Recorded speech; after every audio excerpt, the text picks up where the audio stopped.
Communication और आप देख रहे हैं पब्लिक फर्स्ट, सर्वदा भारतीय। नमस्कार, मैं हूं आशुतोष और आप देख रहे हैं पब्लिक फर्स्ट, सर्वदा भारतीय। मध्य प्रदेश की राजनीति में एक अहम किरदार निभाते हैं लक्ष्मण सिंह जी। जी हां, कांग्रेस सांसद और पूर्व मुख्यमंत्री दिग्विजय सिंह के भाई और अपने बयानों को लेकर अक्सर सुर्खियों में रहने वाले लक्ष्मण सिंह जी इस समय हमारे साथ स्टूडियो में मौजूद हैं। सबसे पहले उनका स्वागत करेंगे। लक्ष्मण जी, आपका बहुत बहुत स्वागत है पब्लिक फर्स्ट पर। धन्यवाद आशुतोष जी। सर, आप हमेशा अपने बेबाक बयानों के लिए जाने जाते हैं और जब भी हमसे चर्चा करते हैं तो बिल्कुल साफगोई से अपने बयान रखते हैं। सबसे पहले मैं आपसे जानना चाहूँगा कि ये साल 2023 में मध्य प्रदेश में विधानसभा चुनाव होने जा रहे हैं, कितनी प्रिपेयर है कांग्रेस पार्टी? आप क्या संतुष्ट हैं? कांग्रेस पार्टी ने तैयारी पूरी करी हुई है और इस बार हम लोग टिकट भी जल्दी तय कर लेंगे। पहले होता था कि आखिरी वक्त पे टिकट तय होता था। कई बार तो ऐसा हुआ कि जिसको टिकट दिया उसने जुलूस निकाल लिया, ढोल धमाका लेके जा रहा है, उसका टिकट बदल दिया। तो उसके फिर दुष्परिणाम भी हमने देखे हैं और इसीलिए हम लोग सरकार नहीं बना पा रहे हैं। पर इस बार कार्यकर्ताओं में उत्साह है और जनता भी चाहती है कि परिवर्तन हो और टिकट भी हम लोग पहले तय कर देंगे जिससे कि आखिरी समय पे कोई कन्फ्यूजन ना हो। सर, कितने समय पहले टिकट तय हो जाएंगे और क्या इसको लेकर सहमति बन गई है? अब ये कमलनाथ जी हमारे अध्यक्ष हैं, वो तय करेंगे। पर मेरा ये ओपिनियन है, मेरा जो 40 साल का अनुभव है, कि 5-6 महीने पहले टिकट तय कर देने चाहिए। आप अनाउंस भले ही ना करें, आपकी रणनीति लास्ट मिनट पे अनाउंस करने की करिए, पर जिनको लड़ाना है उनको आप 5-6 महीने पहले बता दीजिए और वो 5-6 महीने अपने कॉन्स्टिट्यूएंसी में ही काम करें, वहीं रहें, कहीं नहीं जाएं। ये ऐसा होगा या सिर्फ ये सजेशन लेवल है आपका? आपका ये करना पड़ेगा, तभी सरकार बनेगी। तो ये सुझाव आपको ये सुझाव कमलनाथ जी को दिया जा रहा है? मेरा अकेले का नहीं है, ये आम जनता की राय है, आम कार्यकर्ता की राय है। मैं उनके बीच में वर्षों से रह रहा हूँ, अभी भी रहता हूँ, तो मैं ये बात बड़े विश्वास के साथ कह सकता हूँ कि आप टिकट पहले तय करेंगे तो आपको लाभ होगा। अगर आखिरी वक्त पे आपने किसी का टिकट काट दिया ये समझ के कि आप बड़े होशियार हैं, आपने बड़ा दाव पेच खेल दिया है, तो वो दाव पेच उल्टा पड़ेगा। ऐसा हुआ है? ऐसा हो ही रहा है जब से 20 साल से। क्यों नहीं बन पा रही है? तो कुछ कमियां हमारे में रही इसलिए नहीं बन पा रही है, क्योंकि मैं नहीं मानता कि बीजेपी ने कोई अभूतपूर्व कार्य किया है। ये हमारी कमियों की वजह से सरकार नहीं बनी है। लक्ष्मण जी, जिन टिकटों की आप बात कर रहे हैं तो उसमें टिकट के बंटवारे को लेकर गुटबाजी की बात आती है कि साहब ये जो फलां टिकट है वो दिग्विजय सिंह जी के खेमे का है, ये कमलनाथ जी के खेमे का है, ये अरुण यादव जी के खेमे का है, ये सुरेश पचौरी जी के खेमे का है, ये अजय सिंह जी के खेमे का है। तो इससे कैसे छुटकारा पाएंगे? ये बात बिल्कुल नहीं करनी है इस बार। ये है, ये है, इसमें रहा है, ये उसका परिणाम हमने भोगा है।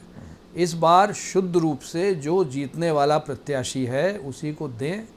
कमलनाथ जी ने कुछ सर्वे भी कराया है और इसमें जो बाकी जो नेता हैं वो अपेक्षा ना करें कि मेरे इतने टिकट मैं करा लूँगा और मेरे इतने मंत्री मैं बनवा लूँगा। ये सब चलता है, this too much advance planning जो होती है ये नहीं चलती है।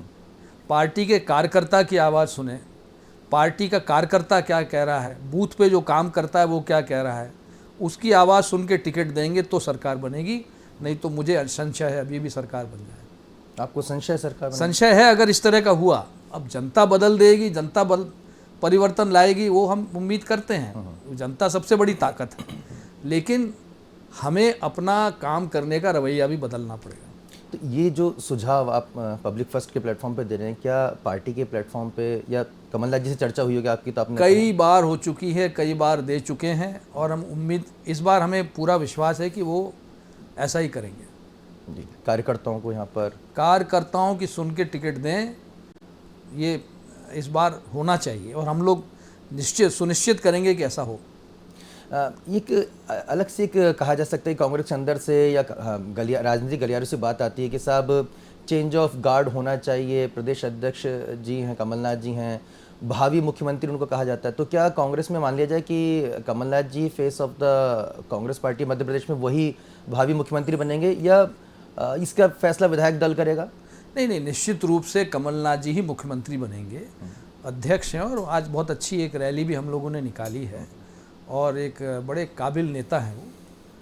पर सबको अपना, बाकी जो हमारे सभी लोग हैं, साथी हैं, उनको कमलनाथ जी को अपना नेता वो मानते हैं, और उनमें मन में कोई संशय है तो कमलनाथ जी से चर्चा करें, उसको संशय को निकाल दें, मन में कोई बात न रखें और पब्लिक अपने पार्टी प्लेटफॉर्म पर खुल के बात करें। तो सारे जो थोड़े बहुत जो शंकाएं हैं वो दूर हो जाएंगी। कई बार अलग अलग तरह के बयान भी आते हैं कुछ नेताओं के, आप ही के पार्टी के, और एक बड़ा धड़ा ज़रूर लिखता है भावी मुख्यमंत्री, लेकिन क्या ये सभी की आवाज़ है? कमलनाथ जी ही हमारे मुख्यमंत्री के उम्मीदवार हैं। जो विधायक चुनकर आएंगे वो सर्वसम्मति से कमलनाथ जी का नाम लेंगे और कमलनाथ जी मुख्यमंत्री बनेंगे। पिछली बार चुनाव जीती थी कांग्रेस पार्टी, तो काफ़ी वरिष्ठ आप विधायक रहे हैं, उम्मीद की जा रही थी कि आपको किसी बड़े पद पे नवाजा जाएगा, स्पीकर तक को लेकर भी अटकलें लगाई जा रही थी कि चूँकि आपकी वरिष्ठता जो है वो डिज़र्व कराती है आपको, या फिर कोई बड़ा वरिष्ठ पद, मंत्री पद का क्यों नहीं हो सका ये? अब ये तो मुझे नहीं मालूम, ये तो पार्टी ने फैसला लिया है, परंतु मैं भाग्य को मानता हूँ। भाग्य में नहीं था, सरकार भी नहीं चल पाई, सरकार भी गिर गई, और आगे न सरकार गिरे और जो वरिष्ठ हैं उनका पार्टी ध्यान रखे, क्योंकि जब क्रिकेट टीम में वरिष्ठ को महत्व मिलता है, फिल्म इंडस्ट्री में मिलता है, जॉब, पब्लिक लाइफ में मिलता है, इन जनरल मिलता है, तो राजनीति में भी और पार्टी में भी वरिष्ठ लोगों का सम्मान होना चाहिए, उनको जवाबदारी देना चाहिए, जिससे मैं अकेला, मेरे अपने लिए नहीं कह रहा हूँ, बहुत सारे हमारे वरिष्ठ नेता हैं, तो उनको सम्मान देना चाहिए और उनके मार्गदर्शन में काम करना चाहिए। एक टीस रहती है, क्या वो टीस कभी काम के आड़े आती कि अरे यार मैं जिता के लेकर आया था, कोशिश की थी, पार्टी की सरकारी बनी, लेकिन मुझे ये दरकिनार कर दिया गया, कहीं फिर से ऐसा ना हो जाए? ये होता है, कईयों के साथ होता है। नरसिम्हा राव जी के साथ हुआ था, ऐसे कई उदाहरण हैं जो बड़े काबिल थे और जो बड़ा अच्छा जिनका परफॉर्मेंस रहा हो, उनको कई बार साइडलाइन कर दिया था। ये जो इंटरनल्स, ये जो राजनीति, ये सरफड़ौल राजनीति में कहूँगा इसको, ये जो होती है, इससे पार्टी को नुकसान होता है। बीजेपी लगातार हिंदुत्व के मुद्दे पर बहुत ही एग्रेसिव रहती है, आक्रामक रवैया अख्तियार करती है, और कांग्रेस कहीं ना कहीं बैकफुट पर नजर आती है। हालांकि मध्य प्रदेश में कमलनाथ जी ने खुद को हनुमान भक्त हमेशा सामने रखा है, क्या ये रणनीति सही लगती है आपको? देखिए, कांग्रेस पार्टी सेक्युलर पार्टी है, हम सब धर्म का सम्मान करते हैं, और बीजेपी का एक स्ट्रॉन्ग एग्रेसिव हिंदुत्व एजेंडा है और वो रहेगा। जैसे हम क्रिकेट मैच देखने जाते हैं तो हम टेस्ट टीम को देखते हैं, टेस्ट मैच को देखते हैं, हम आईपीएल को नहीं देखते हैं। तो हिंदुत्व के मामले में कांग्रेस पार्टी हमेशा बी टीम रहेगी। अगर कांग्रेस पार्टी ये सोचती है कि हिंदुत्व के मामले में वो ए टीम हो जाएगी, तो ये उनकी भूल है और उसका नुकसान हम भोग चुके हैं और भोग रहे हैं। आज कांग्रेस का जो जनाधार इतना घट गया है वो इसलिए कि हम सेक्युलर इमेज से कहीं दूर चले गए हैं, और वही कारण है कि हमारे जितने वोट्स हैं वो दूसरी छोटी छोटी पार्टियां हैं उन्होंने हमसे बटोर लिए। तो हमारी सेक्युलर इमेज है, हम सेक्युलर पार्टी, हम सेक्युलर पार्टी हैं। आप एग्रेसिव एक हिंदुत्व की पार्टी आप हैं, हम अपने विचारधारा से लेकर जनता के बीच में जाएंगे, आप अपनी विचारधारा लेकर जाइए और जनता जिसको चाहेगी चुन लेगी। हम क्यों उनसे कम्पीट करते हैं? अब जैसे राहुल जी को एकदम कभी शिव भक्त बना दिया, कभी क्या बना दिया, कभी उनको ब्राह्मण बना दिया। भाई वो ब्राह्मण नहीं है, शिव भक्त होंगे, लेकिन एक इस तरह की एक रिलीजियस इमेज किसी की क्रिएट करने से क्या मिलता है? सबका अपना अपना। लेकिन उन्होंने तो जनेऊ धारण भी किया था। करीब उनसे जो कहा उन्होंने कर दिया। तो एक सेक्युलर इमेज ऐसा नहीं किया जाना चाहिए था। नहीं करें, उसमें कोई आपत्ति नहीं है, इसमें कोई आपत्ति नहीं है। जनेऊ पहनने अच्छी बात है, कोई भी पहन जनेऊ पहनते अच्छी बात है, लेकिन सेक्युलर इमेज जो कांग्रेस पार्टी की है वो हमको वापस लानी पड़ेगी, जनता में दिखानी पड़ेगी। जनता का विश्वास अगर हम जीत सकते हैं तो केवल हमारी सेक्युलर इमेज की वजह से जीत सकते हैं। राष्ट्रीय अध्यक्ष के तौर पर मल्लिकार्जुन खड़गे अब कुर्सी पर संभाल चुके हैं। क्या नीचे स्तर तक कार्यकर्ताओं को ये भरोसा है कि वाकई में राष्ट्रीय अध्यक्ष के पास वो कमान है, वो पावर है, या अभी भी कांग्रेस पार्टी गांधी परिवार के इर्द गिर्द है? नहीं, खड़गे जी की उम्र भगवान उन्हें लंबी उम्र दे, 82 साल की उम्र के हैं, लेकिन वो जब से अध्यक्ष बने हैं और जितना एक्टिव रोल वो प्ले कर रहे हैं पार्टी में, मैं उनकी सराहना करता हूँ। और उनका अनुभव काम आएगा पार्टी में, उसका पार्टी को लाभ मिलेगा इसका। या मेरे सवाल को आप डॉज कर गए? नहीं, डॉज बिल्कुल नहीं। कांग्रेस पार्टी के जो कार्यकर्ता हैं उन्हें कितना ये भरोसा है कि जो हमारे अध्यक्ष हैं वो पावरफुल हैं और गांधी परिवार के रबर स्टैम्प नहीं है? कार्यकर्ता उत्साहित है और रबर स्टैम्प निश्चित रूप से नहीं है ना। गांधी परिवार अपनी रबर स्टैम्प बना रहा उनको, इसीलिए गांधी परिवार का कोई सदस्य चुनाव भी नहीं लड़ा। और खड़गे जी अध्यक्ष हैं और कार्यकर्ता अध्यक्ष की तरफ देख रहा है, उनके अनुभव की तरफ देख रहा है वो। इसीलिए मैंने कहा, देखिए वो सीनियरिटी की आप बात कर रहे थे, तो आज हमने जो खड़गे जी के विषय में निर्णय लिया, ऐसे और सभी जितने सीनियर नेता उनके विषय में भी निर्णय लेना चाहिए जी, उनको दरकिनार नहीं करना चाहिए। एक सवाल मैं राष्ट्रीय स्तर का लूँगा, उसके बाद फिर हम प्रदेश की राजनीति में वापस लौटेंगे। अगर अभी राहुल गांधी की जो यात्रा हुई है, आपके बड़े भाई दिग्विजय सिंह जी ने उसमें बड़ी अहम भूमिका निभाई इस पूरी यात्रा को लेकर, भारत जोड़ो यात्रा, कितना उसको पॉलिटिकल माइलेज मिलता दिखाई दे रहा है आपको? भारत जोड़ो यात्रा सफल हुई, बहुत से लोग आए। अब उसका असर क्या हुआ है ये चुनाव में पता चलेगा, अभी हम नहीं कह सकते। पर मैं एक बात ज़रूर कह सकता हूँ कि इस यात्रा के बाद कार्यकर्ताओं में उत्साह तो निश्चित रूप से बढ़ा है, ये तो मैं कह सकता हूँ। नॉर्थ ईस्ट में हालिया में जो इलेक्शन रिजल्ट आए हैं वो उससे कांग्रेस को सेटबैक लगा, बहुत बड़ा सेटबैक लगा। पर मैं मध्य प्रदेश के संदर्भ में बात कर रहा हूँ, राजस्थान के संदर्भ में, तो मध्य प्रदेश में उसका प्रभाव दिखेगा। राजस्थान की आपने बात की, राजस्थान और छत्तीसगढ़ में कहीं ना कहीं मुख्यमंत्री के जो रोटेशन को लेकर सवाल उठते रहे कि सब 2.5 साल के लिए सचिन पायलट को राजस्थान में बनाया जाएगा या 2.5 साल टी.एस. सिंहदेव जी को छत्तीसगढ़ में बनाया जाएगा। इसको लेकर जो ऊहापोह की स्थिति है, इसको आपको लगता है कहीं ना कहीं नेतृत्व में सवाल उठते हैं और कहीं ना कहीं कन्फ्यूजन क्रिएट होता है? मैं पर्सनल मेरी राय है, कभी कोई पूछेगा तो मैं दूंगा, ये 2.5 साल का फॉर्मूला पार्टी को तय नहीं करना चाहिए, ये विधायकों पे छोड़ देना चाहिए। अगर कोई अच्छा काम कर रहा है और विधायक उसको चाहते हैं तो वो बना रहे। अब राजस्थान में क्या हुआ, यही हुआ, वहाँ इतना सब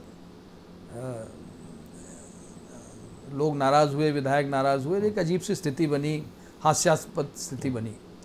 तो ये 2.5 साल का फॉर्मूला तय अगर आप करते हैं तो करिए, विधायकों से पूछ के करिए, बिना विधायकों को पूछे बंद कमरे में बैठ के दिल्ली में निर्णय लेना ये पार्टी के हित में नहीं और ना आगे होने वाला। पार्टी नीचे से चलती, ऊपर से नहीं चलती। अब पार्टी दिल्ली से नहीं चलेगी, पार्टी कार्यकर्ता चलाएगा, इससे ये बात तो पक्की है। इससे नुकसान होगा कांग्रेस को? नहीं, पार्टी अगर बूथ से चलेगी तो पार्टी को कोई हरा नहीं सकता, और पार्टी अगर दिल्ली के कमरे में से, बंद कमरों में से चलेगी तो नुकसान होगा। दिग्विजय सिंह जी की बात ज़रूर पूछेंगे, आपके बड़े भाई हैं। कांग्रेस पार्टी का बड़ा एक धड़ा जो है वो दिग्विजय सिंह जी से डायरेक्ट जुड़ा हुआ है, संगठन का पूरा का दारोमदार उनके ऊपर रहता है। अभी भी वो लगातार मध्य प्रदेश में एक्टिव है, जगह जगह सभाएं ले रहे हैं, कार्यकर्ताओं के साथ बैठक कर रहे हैं, लेकिन कभी भी वो खुद को सीएम फेस के तौर पर प्रोजेक्ट क्यों नहीं कर रहे हैं? तो वो सीएम रह चुके हैं, 10 साल रह चुके हैं, और उनका एक ही उद्देश्य जो मैं जानता हूँ, और हम लोग 40 साल से काम कर रहे हैं, हम एक दूसरे को बहुत अच्छी तरह जानते हैं। उनका एक ही उद्देश्य है कि कैसे भी कांग्रेस की सरकार बने, और उसके लिए वो भी प्रयास कर रहे हैं, हम सब भी प्रयास कर रहे हैं। कांग्रेस पे परिवारवाद के आरोप लगते रहे हैं। ये कहा जाता है कमलनाथ जी अपने बेटे नकुलनाथ जी को प्रमोट करते हैं, दिग्विजय सिंह जी अपने बेटे जयवर्धन सिंह जी जो कि आपके भतीजे हैं उनको प्रमोट करते हैं। ये बीजेपी इसको एक बड़ा हथियार बना के पेश करती है। देखिए, परिवार क्या होता है? परिवार होता है पति, पत्नी, बच्चे। आज कमलनाथ जी हैं, उनके बेटे का परिवार अलग है, उनकी पत्नी, उनके बच्चे हैं। जयवर्धन है, उसकी पत्नी, उसके बच्चे हैं, तो उसका परिवार अलग हो गया। मैं हूँ, मैं और मेरी पत्नी है, मेरे बच्चे शादीशुदा हैं, उनका परिवार अलग है। तो परिवार, हमारा खून एक है परिवार के नाते, लेकिन परिवार अलग है। इसको परिवारवाद आप कैसे कह सकते हो?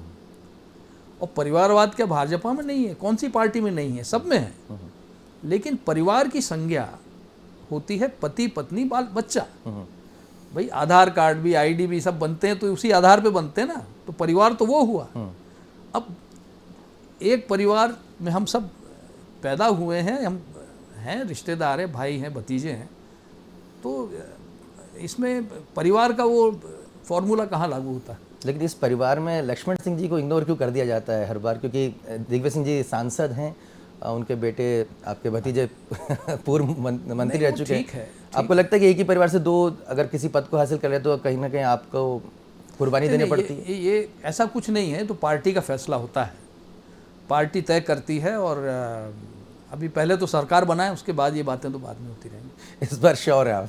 अब ये तो पहले सरकार तो बने। जब लक्ष्मण जी ये सवाल और पूछना चाहेंगे कि अलग अलग तबके से जो हमेशा जो सवाल आता है वो ये कि भाई कांग्रेस पार्टी चले आगे भी अगर लीड लेती है, एडवांटेज लेती है, लेकिन कितना उसमें श्योर है कि उनके जो विधायक हैं वो पाला नहीं बदलेंगे? क्योंकि इससे पहले 2018 में जब जीत के आए थे उसके बाद सिंधिया गुट का जाना एक बड़ा सेटबैक था। देखिए, इस बार इतनी राशि ऑफर की गई थी कि कुछ विधायक उसमें आ गए। इतनी सारी राशि आप कल्पना नहीं कर सकते, लेकिन बहुत सारे ऐसे विधायक आज जो हमारे विधायक हैं उन्होंने 15-15, 20-20 करोड़ को ठुकराया है। मैं हमारे विधायकों का सम्मान करता हूं और उनकी पीठ थपथपाता हूं और उनका आदर करता हूं, और पार्टी को भी आदर करना चाहिए, कमलनाथ जी को भी आदर करना चाहिए। ये ऐसे विधायक हैं हमारे जो गए नहीं, उन्होंने 20-20 करोड़ ठुकरा दिए, और टिकट जब बटे तो उन सभी विधायकों का पूरा ध्यान पार्टी को रखना पड़ेगा, नहीं तो बड़ा गलत मैसेज जाएगा। क्या टिकट बंटवारे को लेकर अभी से तनाव की स्थिति आप देख रहे हैं कांग्रेस नहीं, पार्टी? तनाव की स्थिति नहीं है, पर इसमें ये आकलन लगाया जाता है कि कौन जीतेगा, कौन हारेगा। तो मेरा ये कहना है कि अगर कोई हारने की स्थिति में भी है हमारा विधायक, तो हम काय के लिए हैं? हम संगठन लेके क्यों बैठे हैं? हम अध्यक्ष हैं, हम वरिष्ठ कांग्रेस के नेता हैं। हमारी जवाबदारी है कि हमारा जो साथी अगर कहीं कमजोर पड़ रहा है उसकी मदद करें, जाके उसको जिताने की स्थिति में लाएं, वहाँ संगठन को मजबूत करें। संगठन मजबूत नहीं है तो और वहाँ फिर बदल करें, लेकिन सिर्फ इस बात पे कि अरे भाई तू तो जीत नहीं पाएगा, तू तो भग जा, तू तो जा गड्ढे में, ये गलत है। हर व्यक्ति का, हर नेता का, हर सबका उपयोग पार्टी में होना चाहिए, और नहीं होगा तो फिर पार्टी कमजोर होती है। कमलनाथ जी के बारे में इस तरह का विपक्षी दल का आरोप रहता है कि साहब वो ज़मीनी नेता है नहीं, वो ट्वीट पर ही जो है वो सक्रिय रहते हैं, और चूंकि वो सेठ हैं, उनके पास अर्थ है, पैसे की ताकत है, इसलिए अध्यक्ष की कुर्सी पर हैं, और यही वजह है कि कांग्रेस पार्टी में भी कोई कुछ नहीं बोल पाता। नहीं, ऐसा नहीं है। कमलनाथ जी अनुभवी नेता हैं और इतने बार चुनाव जीते हैं, लोकसभा के 9 बार चुनाव जीते हैं, तो 9 बार जो लोकसभा का चुनाव जीता है वो ज़मीनी नेता ही हुआ ना, तो वो ज़मीनी नेता हैं, समझते हैं, और अच्छी पकड़ पार्टी के ऊपर भी है और राजनीति के ऊपर भी। लक्ष्मण सिंह जी के मुताबिक कांग्रेस पार्टी के पास वो कौन से ऐसे मुद्दे हैं जो हथियार बनेंगे इस बार इलेक्शन में 2023 के? देखिए, मुद्दे तो आज हमने जो आंदोलन किया वो मुद्दे हैं, और एक सबसे बड़ा मुद्दा है परिवर्तन। भाई जिस पार्टी को 20 साल हो गए, राजस्थान में हर 5-5 साल में परिवर्तन होता है, इस बार शायद ना हो क्योंकि कांग्रेस ने काफ़ी वहाँ अच्छा काम किया है, तो यहाँ 20 साल हो गए, और परिवर्तन तो पिछली बार हो गया था, हमारे साथ धोखा हुआ, लेकिन इस बार निश्चित रूप से परिवर्तन जनता करेगी। तो एंटी इनकम्बेंसी पे कांग्रेस बैंक कर रही है? एंटी इनकम्बेंसी पे बैंक कर रही है, और हमें भी थोड़ा सोच समझ के अगर हम कदम उठाएंगे तो निश्चित रूप से बनेगी सरकार। ये जो जिस पैसे की आपने बात की, बड़ा पैसा जो है ऑफर किया जाता है, ये कितना बड़ा कांग्रेस के विधायकों के लिए, या कहा जाए चुनाव के टाइम पे एक बड़ा आप उसको चैलेंज मानते हैं? क्योंकि सत्तारूढ़ दल है, केंद्र और राज्य में सरकार है, तो ये माना जाता है कि बीजेपी तो 2 विधायकों में भी सरकार बना देती है। लेकिन अब कांग्रेस के जो विधायक बनेंगे वो इनके उसमें आने वाले नहीं हैं, क्योंकि कांग्रेस का हर विधायक, हर कार्यकर्ता ही विधायक बनता है, हम सब कार्यकर्ता हैं। वो चाहेगा कि कांग्रेस की सरकार रहे, 5 साल चले, क्योंकि हमारे कमिटमेंट हैं जनता के बीच में। हमने जनता के बीच में जाके कहा है कि हम ये करेंगे, हमें आप वोट देंगे, तो वो कमिटमेंट हम कैसे पूरा करेंगे जब तक हमारी सरकार नहीं होगी? उसके लिए सरकार होना जरूरी है। अभी जीतू पटवारी जी ने, जिस आंदोलन की आप बात कर रहे हैं, जीतू पटवारी जी ने इसको ट्वीट किया था, तो क्या ये समझा जाए कि ये जो आंदोलन है वो जीतू पटवारी जी का आंदोलन था? क्योंकि इसमें उस तरह की जो सक्रियता जो तमाम जो कांग्रेस पार्टी के दिग्गजों की देखनी चाहिए थी वो दिखाई नहीं दी। नहीं दिखाई दी। जीतू हमारे एक बड़े जुझारू साथी हैं और पार्टी के लिए हमेशा लड़ते आए, लड़ते रहते हैं, और उन्होंने अपनी अगर शक्ति दिखाई तो उसमें बुराई क्या है? ये जीतू पटवारी जी की शक्ति थी? नहीं, सभी ने शक्ति दिखाई, जीतू ने अपनी शक्ति दिखाई, तो उसमें बुराई नहीं। कोई कार्यकर्ता, कोई नेता अपनी शक्ति दिखाता है तो उसमें बुराई क्या है? पार्टी के लिए तो कर रहा है जी। कोई अलग तो कर नहीं रहा पार्टी से। लेकिन सवाल ये है कि ये कांग्रेस का प्रदर्शन था या जीतू पटवारी का? नहीं, कांग्रेस का प्रदर्शन था, और जीतू हमारा एक ऊर्जावान साथी है, उसने अपनी शक्ति दिखाई, इसमें कोई बुराई नहीं। एक संगठन के लेवल पे जो है एक जो बैठकें होती हैं, एक पार्टी प्लेटफॉर्म होता है, क्या लगता है कि कांग्रेस में वो पार्टी प्लेटफॉर्म है? क्योंकि पिछली बार ये कहा गया था ज्योतिरादित्य सिंधिया गुटके के द्वारा कि देखिए हमारे जो अध्यक्ष हैं, हमारे जो मुख्यमंत्री हैं, उनके पास हमारे लिए वक्त नहीं है। क्या आपको लगता है ये वाकई में एक बैरियर है, एक कमी है कि एक म्यूचुअल कम्युनिकेशन का एक रेगुलर प्लेटफॉर्म होना चाहिए?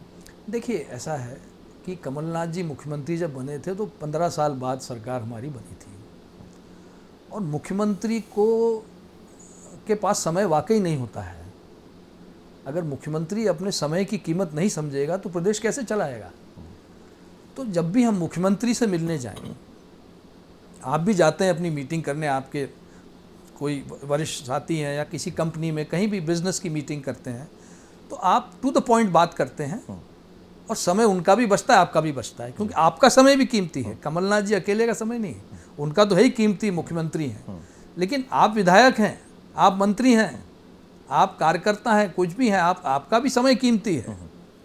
तो आप ये उम्मीद मत करिए कि कमलनाथ जी आपके साथ बैठेंगे, कमलनाथ जी आपके साथ गपशप लगाएंगे, कमलनाथ जी आपके साथ घंटे भर, आधा घंटा, ऐसा नहीं होता है। आप अपनी बात करिए, कमलनाथ जी को जो कहना होगा कहेंगे, बात खत्म हुई। ऐसी मीटिंग होती है, सब चीफ मिनिस्टर ऐसे ही मिलते हैं, किसी के पास फालतू वक्त नहीं होता। तो हमको अपने वक्त की कीमत और दूसरे की वक्त की कीमत हमें समझना चाहिए। लक्ष्मण जी, बीजेपी ने लाडली बहना योजना एक जो लाई है, माना जा रहा है कि बड़ा गेम चेंजर साबित होगी। क्या आपको भी लगता है कि कहीं ना कहीं 1000 रुपये जब महिलाओं के खाते में जाएंगे तो उससे बड़ा एक बेनिफिट मिलेगा, पॉलिटिकल बेनिफिट बीजेपी को? नहीं, वो 1000 रुपया डाल रहे हैं, अच्छी बात है, इसमें मैं इस योजना के खिलाफ नहीं हूँ, अच्छी योजना है। लेकिन मैंने अभी एक हमारी बहना से पूछा था, हमारे क्षेत्र में एक महिला से मैंने पूछा, मैंने कहा आपको 1000 रुपया भाजपा दे रही है, डालेगी आपके खाते में, तो आप क्या करोगे उस 1000 का? तो वो बोली, मैं सबसे पहले जाके राशन खरीदूंगी, क्योंकि सारा हमारा राशन तो बिक जाता है ब्लैक में, हमें गेहूं नहीं मिलता, हमें चावल नहीं मिलता, तो वो जाके राशन खरीदूंगी। तो अगर वो उस पैसे से राशन खरीदेगी तो आपका राशन जा कहाँ रहा है, क्यों नहीं मिल रहा है? सवाल ये उठता है। जो राशन उनके लिए है वो कहाँ जा रहा है? कालाबाजारी हो रही है, खूब जम के कालाबाजारी हो रही है। अगर आप राशन उनको देंगे तो ये 1000 रुपया जो आप दे रहे हैं उसके बच्चों के काम आएगा, उसके परिवार के काम आएगा। लेकिन अगर उसका राशन खरीदेगी तो इसका मतलब ये वो सिद्ध कर रही है बहना हमारी कि आपका ब्लैक मार्केटिंग हो रही है। और हमने भी कहा है भाई हम भी 1500 रुपये देंगे, उसमें क्या है? हम चाहते हैं महिला आर्थिक रूप से मजबूत हो, हमारी बहनें मजबूत हो, हमारी बेटियां मजबूत हो, कौन नहीं चाहेगा? लास्ट में सर, वो ऐसे कौन से पॉइंट्स हैं जो आपको लगता है कि आपकी ये सरकार जो अगर आपकी गलतियां नहीं करती, कमलनाथ जी सरकार पिछली बार, तो सरकार टिक जाती? वो कौन सी ऐसी गलती अगर पॉइंट वाइज आप बताना चाहें तो? देखिए, गलती मैं नहीं मानता हूँ, 15 महीने हुए थे, और 15 महीने कोई ज़्यादा समय नहीं होता है।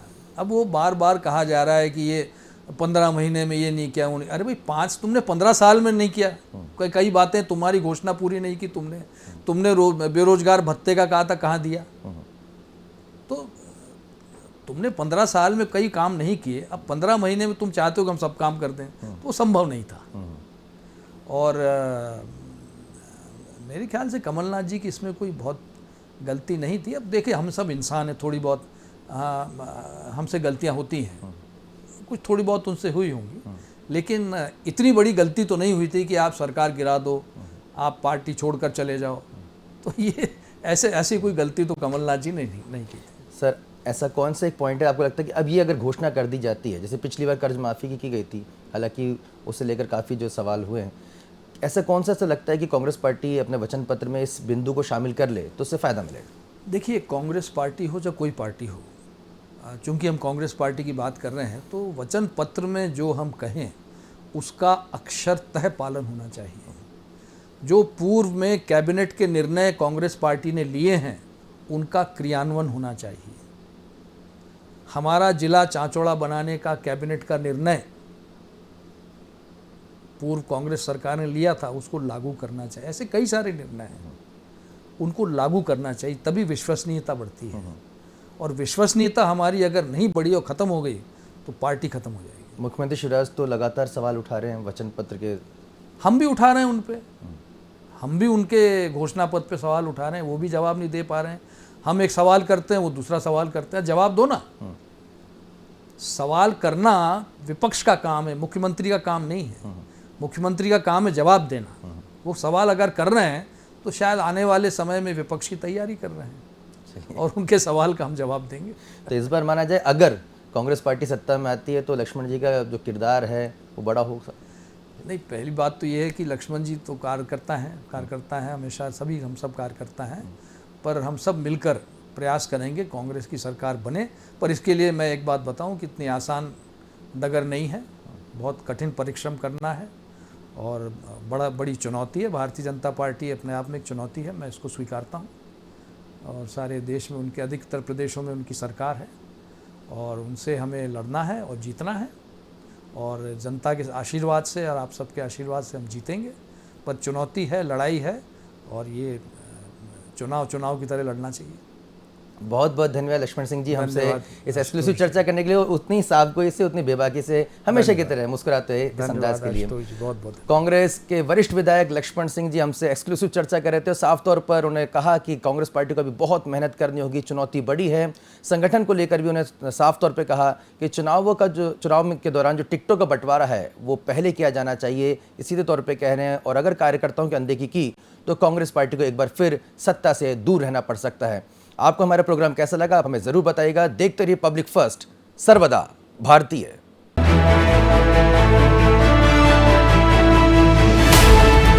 ये है इंडिया फर्स्ट कम्युनिकेशन और आप देख रहे हैं पब्लिक फर्स्ट, सर्वदा भारतीय।